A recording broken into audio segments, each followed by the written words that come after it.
If you think back to your experience in the 1980s, then I'm sure you'll remember how uniquely different it was. Most of us were starting to get technology that seemed futuristic at the time, and we were all excited about that. Little did we know that this was just the start, and things would change a lot over the next decade or two. The 80s had its own set of challenges that many of us never gave much thought about. In this video, we will take a look back at some of the 1980s time-consuming tasks that no longer exist. Music was a big part of the 80s, and it was sort of changing. 8 tracks were out by 1983, and that same year, CDs and their players were coming in, but they were just too darn expensive. In the earlier part of the decade, everyone had records, but it was the cassette tape that won us all over. They were small, easy to store, and very portable. We were all using them in cars, boomboxes, and Walkmans. But do you remember trying to find your favorite song? Was it on side A or side B? Maybe you had one on each side, which caused you a lot of fast-forwarding and rewinding just to find them. Occasionally, all of that shifting back and forth could be taxing on some cassettes. The next thing you know, the tape was sticking out of the cassette. The easiest way to fix that was with a pencil. Kids today are certainly spoiled with being able to get to the next song without delay. Many of us grew up using a landline where we had to dial phone numbers. This meant that we memorized many of the important numbers that we needed to call. But we also kept a little contact directory where we had phone numbers that we called a little less often. One other essential item that we all had and used was the phone book.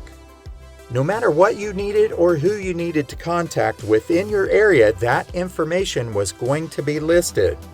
It just took a little time to look it up. Back then, we didn't have the ability to just Google a number. Something else that took a while to do was actually dialing the phone number, and this was especially true if you had one of the rotary dial phones. If you misdialed the number, then you'd have to hang up and try again. When there were contests on the radio, it was always the touch-tone people that won and never the people with the rotary dial phone. Really, if you had one of these rotary dial phones, you were stuck in the past a little bit, but why get rid of it if it still worked? It's hard to believe now, but there was a time when all of us watched TV at the exact same time. This, of course, was long before we had DVRs or even the widespread use of VCRs. Remember when you had to sit through multiple commercials while watching live TV? Many of these old commercials were super memorable because they had catchy jingles.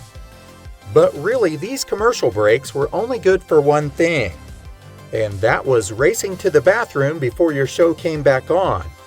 Hopefully, no one else had to go because you did not want to miss anything. VCRs came out in the 1970s, but it was the mid-80s when a lot of people were starting to get one. This opened up a whole new world of entertainment thanks to the video rental stores, and the movie theater industry hated it. For consumers, it was nice to be able to watch a movie anytime you wanted. The only problem was we had to physically get to the rental store because this was way before streaming services. Think of all the time you spent getting there and then wandering all the aisles aimlessly trying to find something to rent because you did not want to go home empty-handed. This became a pastime activity for many people and especially families on Friday and Saturday nights. Once you rented your feature film and watched it, then don't forget to rewind it. Remember those stickers? Be kind, rewind. That took a little time in between switching movies. But if you did not rewind it, some of the rental stores would assess a rewind fee on your account. The downside of renting a VHS tape was having to return it to the store to avoid a late fee. Poor Blockbuster. They went out of business, and I think I still owe them $7. If you used a computer in the 80s for gaming, then you certainly know it was no quick process. On a Commodore 64, and once the command prompt screen came up, you had to type something. Load, quotation, asterisk, quotation, comma, 8, comma, 1, and then hit enter. If the Rhetty prompt came up, then you would type RUN and hit enter, then wait for it all to boot up. Kids today would probably lose their minds if they had to do that process and wait on it. Whether you were at home, work, or school, there's probably a good chance that you used a dot matrix printer at some point. Even if you did not use one, there's a pretty good chance that you had some receipts or invoices that used it. The video store was a perfect example. Do you remember peeling the perforated sides off of the paper that used the dot matrix printer? Now it just seems like a complete waste of time, but that was how the paper fed through the printer. And how many of you took those edges and folded them up into little accordions or inchworms? Surely I can't be the only one. When answering machines started to become more popular in the 1980s, we all had to perfect that greeting on the cassette tape. And if we were on vacation, we might even announce the date of our return. This was especially important if you had a job that required people to get a hold of you. But as great as answering machines were, they were a bit of a pain. Most people had them set to pick up after the 5th ring. Remember listening to the whole greeting, waiting on the tone, and then finding out that the cassette tape was full and you could not leave a message? What a waste of time. When it came time to listen to the messages, you had to listen to the whole message unless you hit fast forward on the cassette tape and tried to guess where the next one was. Once you heard all the messages, you would then rewind the cassette tape so it could record over the previous messages. The answering machine back then was very time-consuming, and a lot of people just didn't even see the need for one. That is not the case today. If you used some of those old 5 1/4 floppy disks for storage, then you quickly learned that you needed several of those. Some of the floppy disks may have had a program or a game on them, but if you wanted to store any information, then it was very limited. A typical disk held about 360 kilobytes of data, while some of the higher density versions could store up to 1.2 megabytes. It could be very time-consuming to say the least, and you could easily run out of storage. Saving something on a computer back then was a lot more difficult than it is today. Long before we had streaming services or even cable television, we used to have television antennas. These were pretty time-consuming, and this was especially true if the signal wasn't quite as strong. People were constantly adjusting the antenna or bunny ears in order to get a better picture on their television. Sometimes we even added foil to increase the reception. Some people had TV antennas that were on the roof, and they made it quite a bit better. There were some antennas that would adjust on the roof thanks to a motor, but not everyone had those. Sometimes it was necessary to climb up on the roof and adjust it. Unfortunately, cable wasn't everywhere, but it was slowly being spread across the US. When cable television came in, it took away all that hassle. But now, you had an extra bill. At one time, driving to our destination was quite different. We did not have GPS to make it quick and easy. We either had to spend extra time exploring or using a physical map. If you did use a map, then it was unlikely that you were using this while driving alone. By the time you unfolded it, the map could impede your view of the road and the gauges. It was also kind of hard to keep the map out and make sure that you were on the right track. So this meant that you had to do a little memorizing of the route. But perhaps one of the biggest challenges was folding the map back up the way it was.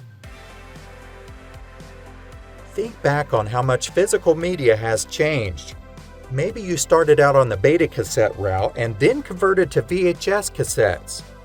Did you make the move to Laserdiscs, or did you wait until DVDs came out? Now you can stream so many of these things, but back in the day we spent a lot of money on physical media and storage racks for these things. I know many people who have had the same movies on VHS and DVD. If you're like me, then you probably still have your VHS movies and you ditched your DVD movies because they have scratches on them. Today, we can charge many of the things we use with ease, and they run for quite a while. Portable speakers or stereos are a great example of that. But back when you had a boombox that took 6 to 10 D batteries, it wasn't quite so easy. You had to stock up on those heavy things and then lug them around in case the boombox ran out of juice. That was pretty easy to do when you were using your cassette player. Heaven forbid that you accidentally bought C batteries when you needed D batteries and the store was either closed or out. You could spend a lot of time and money just fumbling around with batteries. Today, most of us use our cell phones in order to see what time it is. A few of us still love wristwatches, but let's be honest. More people see them as fashionable items rather than practical items. But that wasn't always the case. If you were old enough, then you probably had a wristwatch that wasn't battery powered. Remember those? Each day we would wind the watch so it could run on its own. We also had to occasionally make adjustments to it. If it displayed the calendar day, then we had to adjust it in the months that were shorter than 31 days. Another thing that we had to do was change the time during daylight savings. Not only that, but we also called the time and temperature phone line to make sure that we had the correct time on our wristwatch. This was not only true on watches, but also wall clocks and other timepieces. If you've embraced modern technology, then you probably have a playlist of your favorite music. Occasionally, I hear a kid call it a mixtape, and that always grabs my attention. No matter what you want to call it, they are easy to make. Just search for your favorite songs, and after a few clicks, you've built your music catalog. But in the cassette era, we made mixtapes from the radio. You had to wait for your favorite song to come on, and if it did, you had to hope that the stupid DJ wasn't talking during some of it. If he was, then you might not hear it again for 24 hours. That process was repeated over and over in order to make one mixtape. Since the 80s, there have been a lot of different changes, and if we've learned anything here, it's that changes will always happen. However, change is not always easy, and this is especially true if it's been done a certain way for a number of years. We have only mentioned a small number of tasks that were time-consuming, and there are so many others that we used to do. Can you think of any others? Let us know in the comments below. Thanks for watching.